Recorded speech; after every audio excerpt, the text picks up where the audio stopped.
Israeli हमले में Gaza में 100 से अधिक लोगों की मौत, नई सैन्य कार्यवाही शुरू। युद्ध और मानवीय संकट गहराया, गाजा पर इजराइल का नया हमला, 103 लोगों की मौत जिनमें महिलाएं और बच्चे भी शामिल।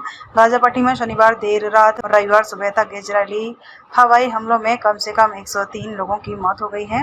गाजा के अस्पतालों और मेडिकल टीमों ने यह जानकारी दी है। सबसे ज्यादा हमले Khan Younis Jabalia refugee camp में दर्ज किए गए हैं, जहां घरों और टेंटों को निशाना बनाया गया है। नसीर हॉस्पिटल के अनुसार 48 से अधिक लोगों की मौत सिर्फ खान यूनिस और उनके आसपास हुई।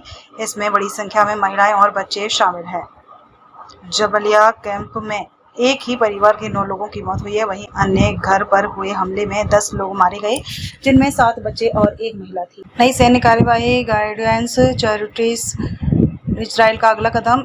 इजराइल ने अपनी नई सैन्य योजना गाइडेंस चैरिटीज की शुरुआत कर दी है। इसमें उसके 3 मुख्य उद्देश्य बताए जा रहे हैं। हथियारबंद संगठन हमास पर दबाव बनाना ताकि वह सीजफायर के लिए तैयार हो जाए, गाजा के दक्षिणी हिस्से में लाखों लोगों को विस्थापित करना, ह्यूमैनिटीज एंड डिस्ट्रीब्यूशन पर अपना नियंत्रण बढ़ाना। इजराइल का कहना है कि यह दबाव इसलिए डाला जा रहा है ताकि गिरफ्त में रखे गए इजरायली हॉस्टेजेस को रिहा किया जा सके, लेकिन हमास ने साफ कर दिया है कि वह केवल उसी स्थिति में बंधकों को छोड़ेगा जब इजराइल पूर्ण युद्ध विराम की शर्त मानेगा। उत्तरी, मध्य और दक्षिणी गाजा में लगातार हमले। इजरायली सेना ने गाजा के तीनों हिस्सों के अंधाधुंध बमबारी की।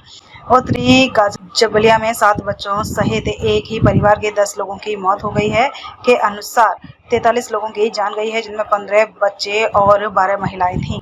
मध्य गाजा जावेदा टाउन में 7 लोगों की मौत, जिनमें 4 महिलाएं और 2 बच्चे भी थे।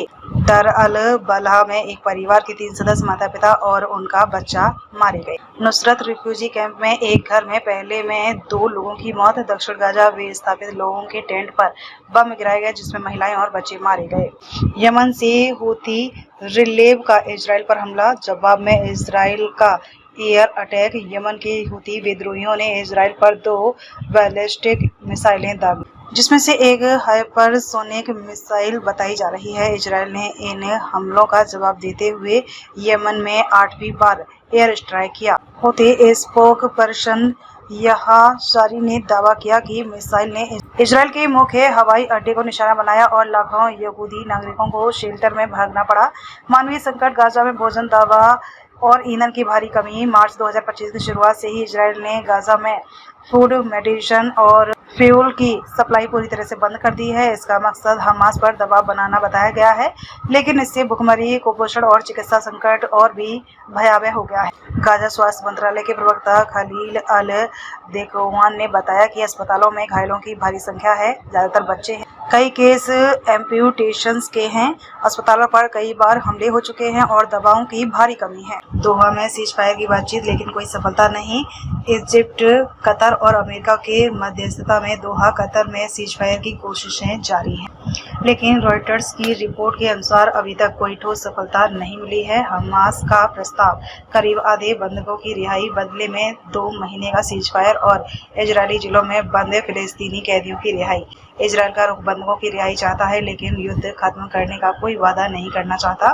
अब तक का आंकड़ा 7 अक्टूबर 2023 को हमास ने इजराइल पर हमला कर 1200 लोगों की हत्या और 251 लोगों को अगवा कर लिया था। इसके जवाब में इजराइल ने अब तक 53,000 से अधिक फिलिस्तीनियों को मार गिराया है, जिसमें हजारों महिलाएं और बच्चे शामिल हैं।